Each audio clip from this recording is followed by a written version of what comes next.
Vectors को add subtract कैसे करना है, उसके बाद अभी अगला है मल्टीप्लाई कैसे करना है, मल्टीप्लीकेशन ऑफ वेक्टर।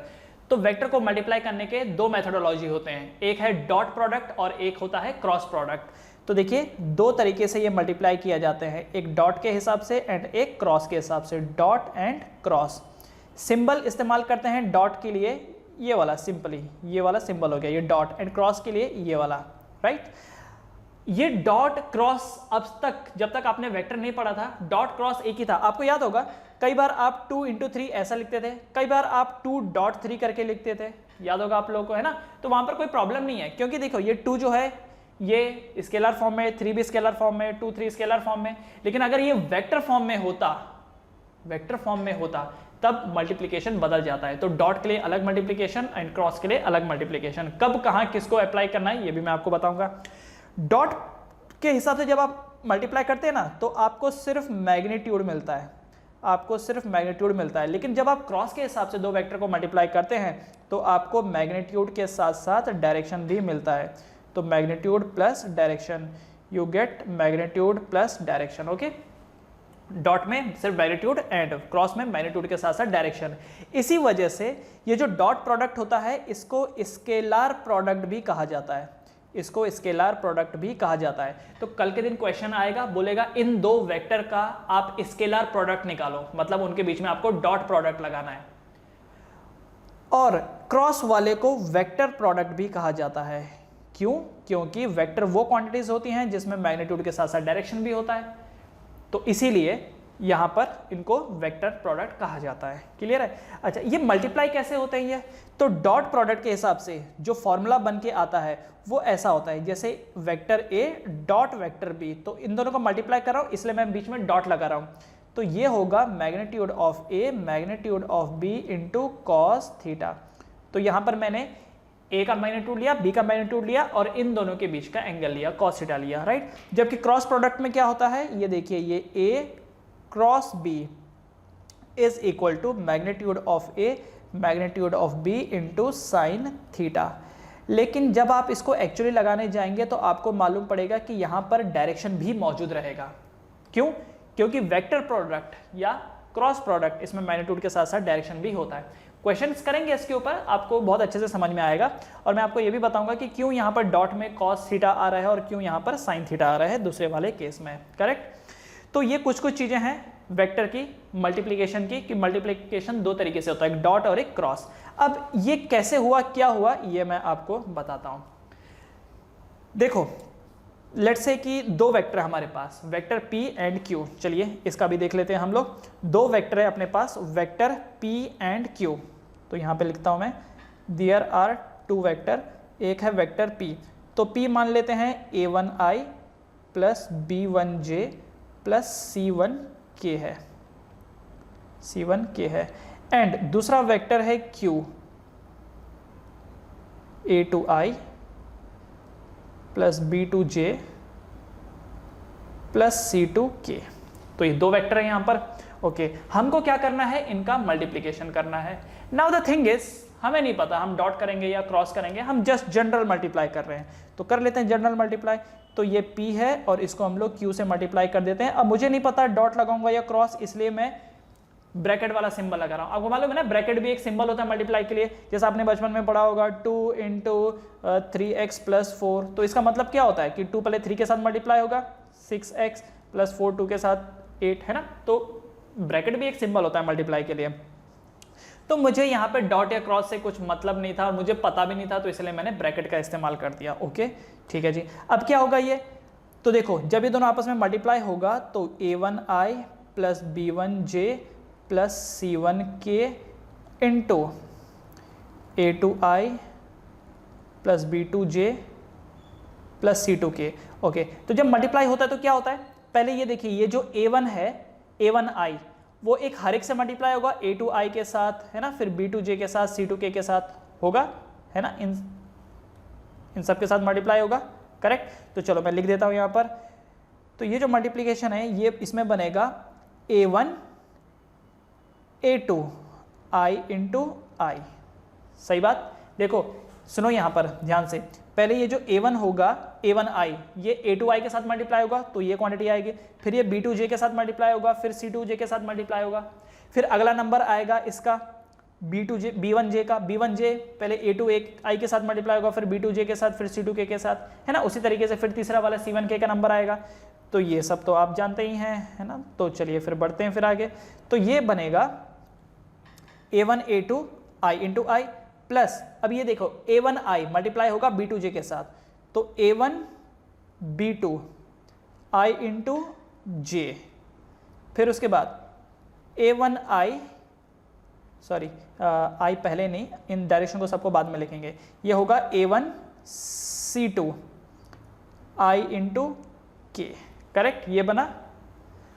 प्लस दूसरा, अब b का नंबर है b1j a2i, तो ये बन जाएगा यहां पर b1 a2 j into I plus, वो कैप लगा लेना आप लोग। उसके बाद b1j b2 के साथ मल्टीप्लाई होगा तो क्या आएगा b1 b2 j into j plus b1 जब c2k के साथ मल्टीप्लाई होगा b1 c2 j into k, j into k plus, अब उसके बाद c1k a2i, तो क्या बन जाएगा c1 a2 k into I plus plus c1 b2 k into j plus c1 c2 k into k। क्या 9 टर्म्स आएंगे यहाँ पर? क्या यहाँ पर 9 टर्म्स आएंगे, 9 टर्म्स आएंगे? जरा देखो क्या यहाँ पर 9 टर्म्स आ रही हैं। मालूम है ना, जब 3 टर्म्स के साथ मल्टीप्लाई होगी तो 3 3 से 9 एक्सप्रेशन आएंगे। तो बना ना, देखो 9 एक्सप्रेशन ही तो है। ये देखो, ये 1 2 3 4 5 6 7 8 9, तो यहाँ पे 9 टर्मिनोलॉजीज बन करके तैयार हो गए। क्लियर है? 9 टर्मिनोलॉजीज यहाँ पर बन करके तैयार हो गए। नाउ अब आप एक चीज देखिए, आपको कॉस के बारे में एक चीज पता होगा कि कॉस 0 1 होता है। यहाँ पे मैं लिख देता हूं, कॉस जो होता है वो 0 डिग्री पे वैल्यू 1 देता है एंड कॉस 90 डिग्री पे वैल्यू 0 देता है। और अगर वही चीज साइन की जाए तो साइन 0 डिग्री पे 0 होता है एंड साइन 90 डिग्री पे 1 होता है ना। अब मुझे बताओ आई और आई के बीच में एंगल कितना है? What is the angle between I and I? मैं यहाँ पे लिख देता हूँ, आई एंड आई के बीच में एंगल कितना है? थीटा कितना है आई और आई के बीच में? 0 डिग्री है। 0 डिग्री है तो कॉस क्या करेगा? उसको 1 कर देगा। क्योंकि देखो इधर सुनिए, जब आप डॉट प्रोडक्ट लगाते हैं तब आपको वेक्टर को ना आपस में कॉस थीटा के हिसाब से इक्वेट करना होता है। तो देखो यहां पर ये जो है ना a1 a2 i इंटू आई और आई के बीच में एंगल कितना है? आई और आई के बीच में एंगल कितना है? 0 डिग्री का। तो जब आप इनके बीच में डॉट लगाओगे, चलो मैं यहां पे साइड में लिख देता हूं, जब आप P एंड Q के बीच में, देखो ये तो जनरल मल्टीप्लीकेशन हो गया ना, अब मैं P एंड Q के बीच में डॉट लगा रहा हूं, मैं P एंड Q के बीच में डॉट लगा रहा हूं। तो डॉट का मतलब जो इनका आपस में कनेक्शन बनेगा वो कुछ ऐसा बनेगा, इनका जो आपस में कनेक्शन बनेगा P into Q into cos theta, ऐसे बनेगा। क्योंकि डॉट में आपको कॉस थीटा के हिसाब से लिंक करना होता है, डॉट में आपको कॉस थीटा के हिसाब से लिंक करना होता है। तो ये जो डॉट, ये कॉस थीटा क्या करता है? कॉस थीटा क्या करता है कि 90 डिग्री वालों को गायब कर देता है। मतलब कि जहां पर भी आपको I इंटू जे दिखाई दे रहा हो उसको वो 0 कर देगा। क्यों 0 कर देगा? क्योंकि I और J के बीच में, I और J के बीच में जो एंगल है वो कितना है? 90 है। तो देखो I और J के बीच में एंगल 90 है, J और K के बीच में एंगल 90 है, I और K के बीच में एंगल 90 है कि नहीं? I और K के बीच में जो एंगल है वो 90 है, theta is 90 degree. So cos 90 क्या होता है? 0। इस वजह से क्या होगा, कॉस इसको उड़ा देगा, ये देख रहे हो, इसको उड़ा देगा, दूसरा इसको उड़ा देगा। क्यों? क्योंकि ये I और J है, इनके बीच में एंगल 90 का है, कॉस 90 क्या होता है? 0। ये खत्म, यहां से ये खत्म। क्या ये भी खत्म हो जाएगा? देखो जरा, क्या ये भी खत्म हो जाएगा? अगर अलग कलर से मार्क करना है तो चलो मैं अलग कलर से मार्क कर देता हूं इसको। ये देखिए जरा इसको, हाँ ये देखो क्या करेगा, ये कॉस क्या करेगा? इसको उड़ा देगा, क्योंकि I और J है, I और J के बीच में एंगल 90 डिग्री का होता है। तो cos 90 0 गायब। A1C2 I इंटू के एंगल 90 डिग्री का गायब, ये गायब, यहाँ से ये गायब, यहाँ से ये गायब, ये गायब। क्या बचा आपके पास, क्या बचा? तो ध्यान रखिएगा जब जब P डॉट Q आपस में सॉल्व होंगे ना, you will get A1 A2 I into I, I और आई के बीच में एंगल 0 डिग्री का है तो I इंटू आई 1 हो जाएगा, क्योंकि cos 0 क्या होता है 1, cos 0 क्या होता है 1, और वैसे भी ये जो I है ये यूनिट वेक्टर है तो I इज 1, दूसरा I भी 1, तो I इंटू आई क्या होगा 1 हो जाएगा, गायब हो जाएगा। A1 A2 प्लस दूसरा क्या बचा B1 B2 प्लस तीसरा क्या बचा C1 C2। तो याद रखिए जब भी दो वेक्टर का आपस में डॉट प्रोडक्ट के हिसाब से मल्टीप्लाई होता है तब कोफिशिएंट आपस में मल्टीप्लाई होते हैं। A1 A2 के साथ हो जाएगा, B1 B2 के साथ, C1 C2 के साथ, करेक्ट। अब यही चीज अगर ऐसा होता, सपोज P क्रॉस Q होता, मान लीजिए P क्रॉस Q, तो P क्रॉस Q क्या होता है P into Q into cos theta, P into Q into cos theta, यही होता है। अच्छा क्यों sine theta, sine theta, sine theta, तो यहाँ पे साइन थीटा आ जाएगा। इस केस में क्या हो रहा है जरा देखिए, इस केस में क्या होगा, क्या I और I का जो एंगल है, J और J का जो एंगल है, K और K का जो एंगल है, इस केस में 0 डिग्री है, और साइन क्या करता है, साइन 0 डिग्री को 0 कर देता है। इसका मतलब जो कॉज ने किया था साइन उसका उल्टा करेगा, साइन A1 A2 को उड़ा देगा। क्यों उड़ा देगा, क्योंकि I और I, क्योंकि I और I के बीच में एंगल कितना 0 डिग्री का, तो 0 मतलब A1 A2 इंटू 0, 0 गायब, B1 B2 into J into J गायब हो जाएगा, C1 C2 K into K गायब हो जाएगा, क्योंकि K और K के बीच में एंगल 0 का है, और साइन 0 क्या होता है 0। तो ये जो क्रॉस प्रोडक्ट होते हैं, क्रॉस प्रोडक्ट होते हैं P क्रॉस Q, ये क्या करते हैं, ये इनको जिंदा रखते हैं, किसको, IJ को, JK को, एंड जो भी आपस में 90 डिग्री का एंगल है। मतलब देखिए ये क्या बना, दिस इज A1, ये बना यहाँ पर A1 B2 I into J plus A1 C2 I into K plus B1 A2 J into I plus B1 C2 J into K plus C1 A2 K into I plus C1 B2 K into J। तो देख रहे हो क्या, cross product ने कितने सारे expressions को रख लिया अपने साथ में, 6 एक्सप्रेशन को। जब आप दो वेक्टर को मल्टीप्लाई करते हो तो 9 टर्म्स आती है, 9 एक्सप्रेशन 9 टर्म्स आती हैं। जब भी आप दो वेक्टर को मल्टीप्लाई करते हैं 9 टर्म्स आती हैं। कॉज ने क्या किया, 6 टर्म्स को उड़ा दिया, ये बोल के कि उनके बीच में एंगल 90 है, उड़ा दिया 6 को, सिर्फ 3 को रखा, I JJ और KK। इस वजह से रिजल्ट क्या आया, A1 A2 B1 B2 C1 C2। लेकिन क्रॉस प्रोडक्ट के साथ क्या हुआ, उसने 3 को उड़ाया, सेम डायरेक्शन वालों को, तो A1 A2 उड़ गया, B1 B2 उड़ गया, C1 C2 उड़ गया, बचा क्या, A1 B2 IJ, A1 C2 IK, B1 A2 JK, B1 C2 JK, C1 A2 KI, C1 B2 KJ। अब यार इतना लंबा चौड़ा कौन याद रहेगा, याद रखेगा। अच्छा याद करने से पहले एक चीज मैं आपको बता देता हूं, ये एक इंफॉर्मेशन है, इसको याद रखिए। I क्रॉस J होता है K, I क्रॉस J होता है K। अच्छा इस टायर को याद रखिए, बस इस टायर को याद रखिए। ये जो टायर है यहाँ पर I है, यहाँ पर J है और यहाँ पर K है, ठीक है। आपको क्लॉकवाइज चलना है, कैसे चलना है, क्लॉकवाइज। तो I क्रॉस J का मल्टीपल क्या होगा, K होगा, तो I क्रॉस J क्या होता है, K होता है, ठीक है। I क्रॉस J क्या होता है, K होता है। उसके हिसाब से अब जरा देखिए, थोड़ा ध्यान देना पड़ेगा आपको। यह है A1 B2 और ये जो I और J है इनके बीच में क्या है, क्रॉस है। ये देख रहे हो क्या, ये IJ के बीच में क्रॉस है, ये IK के बीच में क्रॉस है, JI के बीच में क्रॉस, JK KI KJ इन सब के बीच में क्रॉस है। वाई, क्योंकि क्रॉस प्रोडक्ट है ये। तो मुझे बताओ यहां पर I और J क्या देगा, I और J का क्रॉस प्रोडक्ट आपको क्या देगा, K। तो ये IJ क्या बन जाएगा, K बन जाएगा। इसके ऊपर कैप लगाना मत भूलना है, A1 C2। अब उसके बाद देखो यहां पर IJ का क्रॉस प्रोडक्ट आपको K देगा, JK का क्रॉस प्रोडक्ट, JK का क्रॉस प्रोडक्ट आपको I देगा। उसके बाद K और I का cross product, K and I का, देखो K एंड I का क्रॉस प्रोडक्ट आपको J देगा। ये याद रखिएगा, ठीक है, ये याद रखिएगा।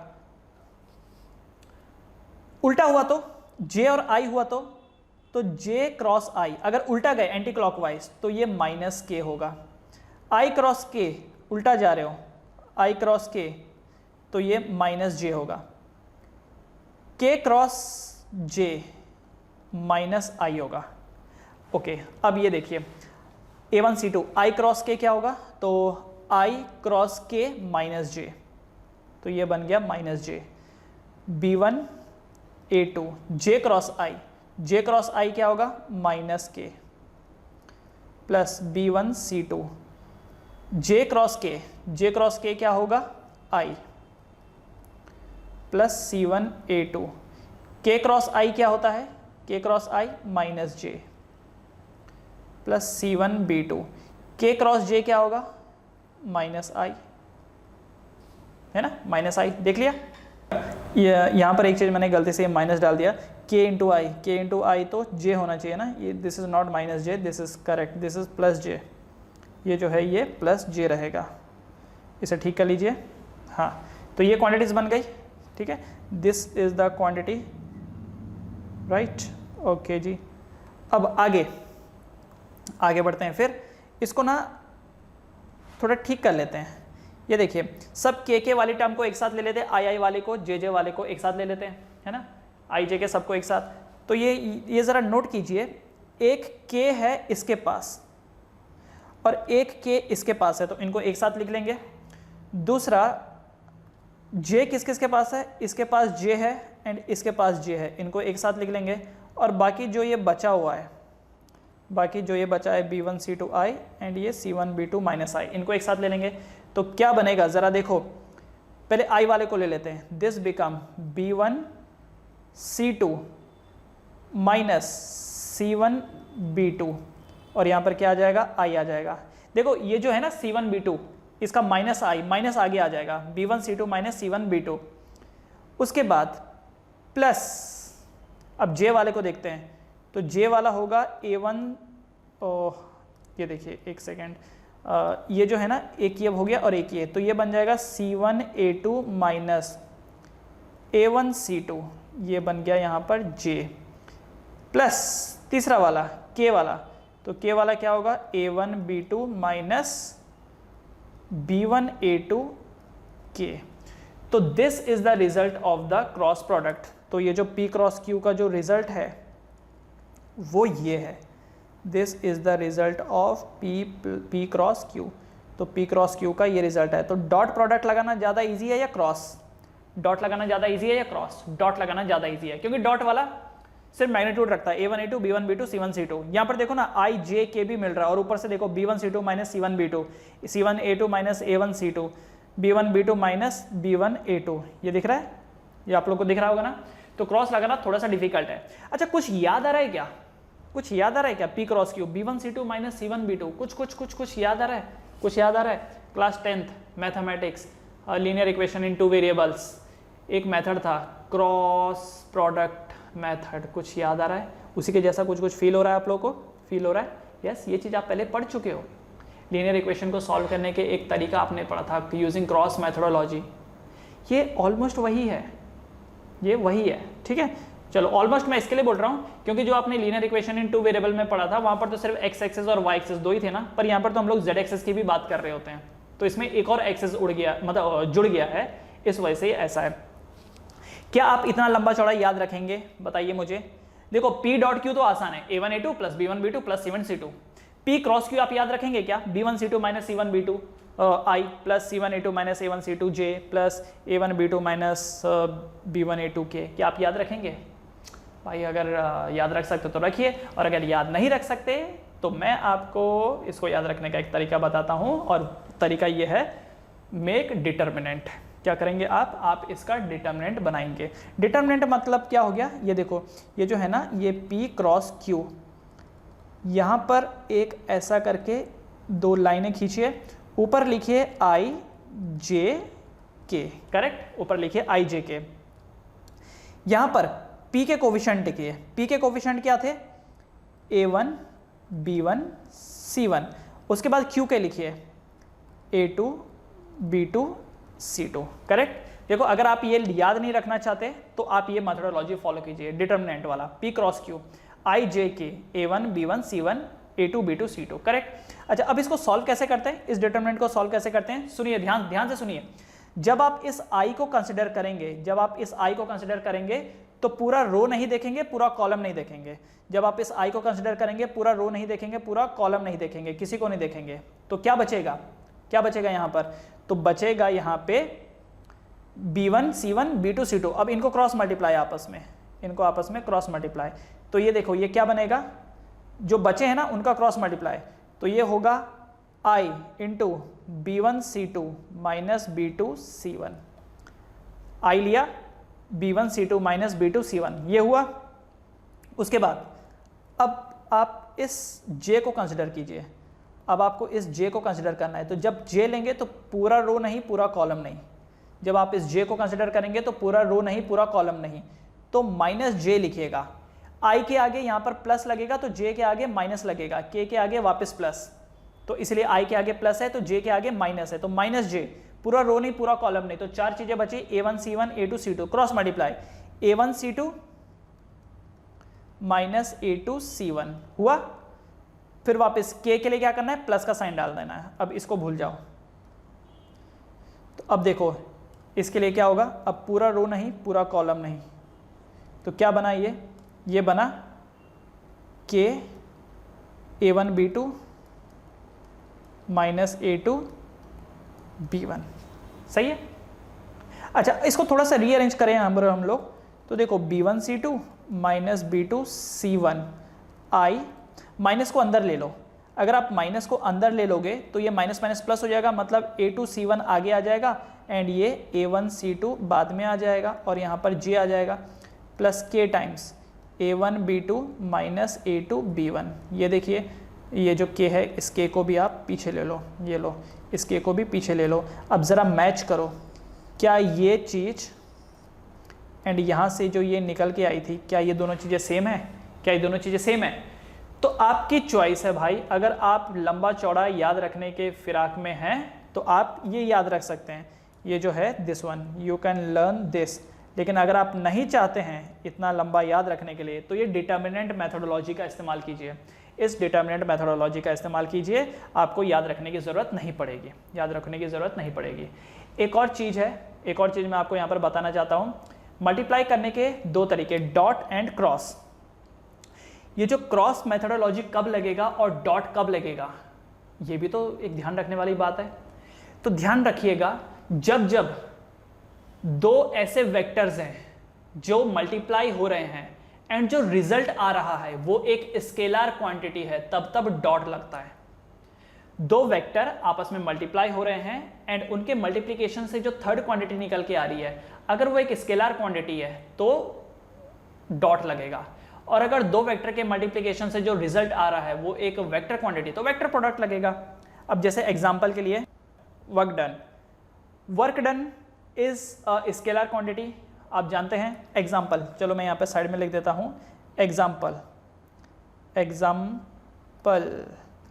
जैसे वर्क डन, तो work done force and displacement का डॉट प्रोडक्ट होता है। कैसा प्रोडक्ट होता है, डॉट, क्योंकि फोर्स वेक्टर क्वांटिटी है, डिस्प्लेसमेंट वेक्टर क्वांटिटी है, और इन दोनों का जो मल्टीपल है वर्क क्या है, वर्क एक स्केलर क्वांटिटी है, क्योंकि वर्क इज एनर्जी, एनर्जी का डायरेक्शन नहीं होता। आप जब अपनी बाइक में पेट्रोल भराते हो और घूमते हो, कि आपकी बाइक बोलती है नहीं भाई तू गलत डायरेक्शन में गया था, तो चलो अभी मैं पेट्रोल को पंगा मत लो, कोई टेंशन नहीं है, तो गलत गया ना तो मैं खर्चा नहीं होंगे, ऐसा कभी होता है? तुम सही जाओ गलत जाओ, पेट्रोल तो खर्चा होना ही है। तो वर्क डन इज F.S। उसी तरीके से एक और एग्जाम्पल, जैसे पावर हो गया F.V, force into velocity, dot product. Power एक स्केलर क्वांटिटी है, पावर का कोई डायरेक्शन नहीं होता, पावर का कोई डायरेक्शन नहीं होता। जैसे मैं एक मोटर लेके आया, 2 हॉर्स पावर की मोटर है, किस डायरेक्शन में भाई, कोई डायरेक्शन होता है क्या? पावर का कोई डायरेक्शन है?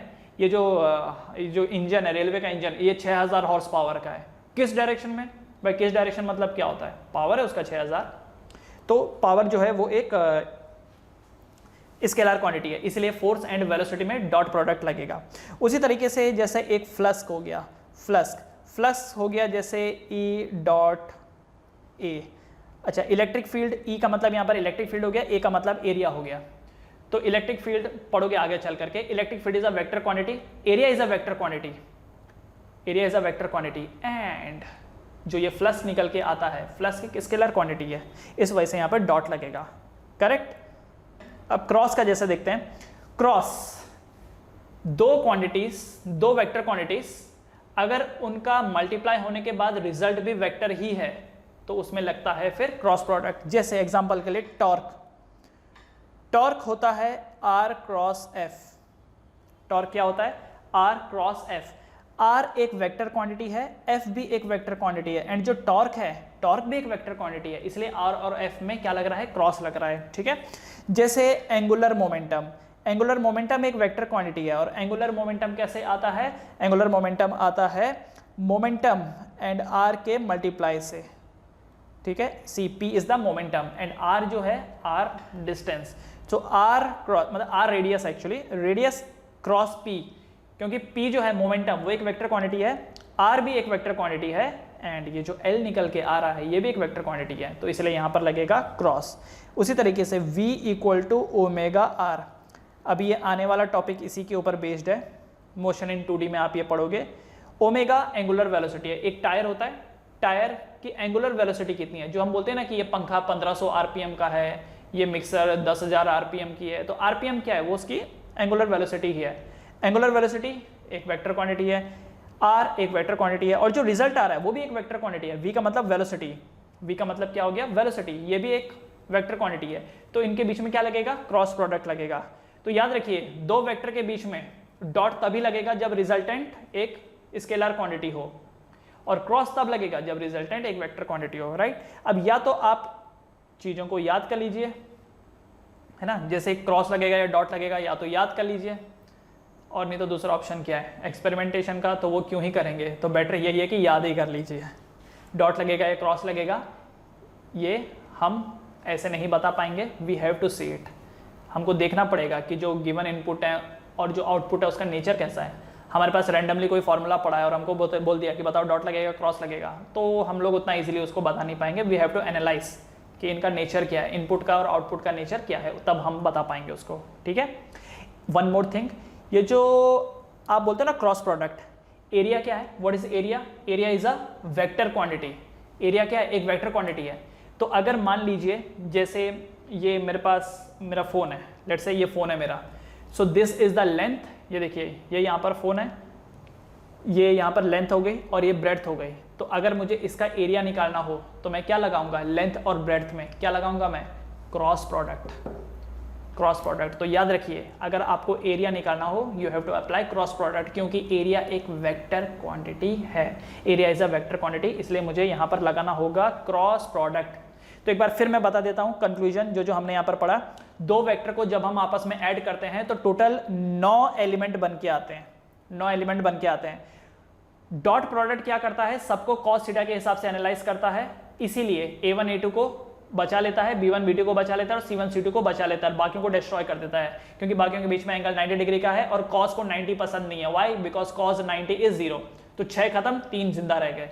साइन थीटा बोलता है कि मुझे सेम डायरेक्शन में रहने वाले पसंद नहीं है, मुझे 90 डिग्री के एंगल वाले पसंद है, तो वो a1 a2 को खत्म कर देता है, क्योंकि a1 a2 में i और i आते हैं, दोनों सेम डायरेक्शन में जा रहे हैं, इसकी वजह से खत्म। b1 b2 j into j एक ही डायरेक्शन में जा रहे हैं, खत्म।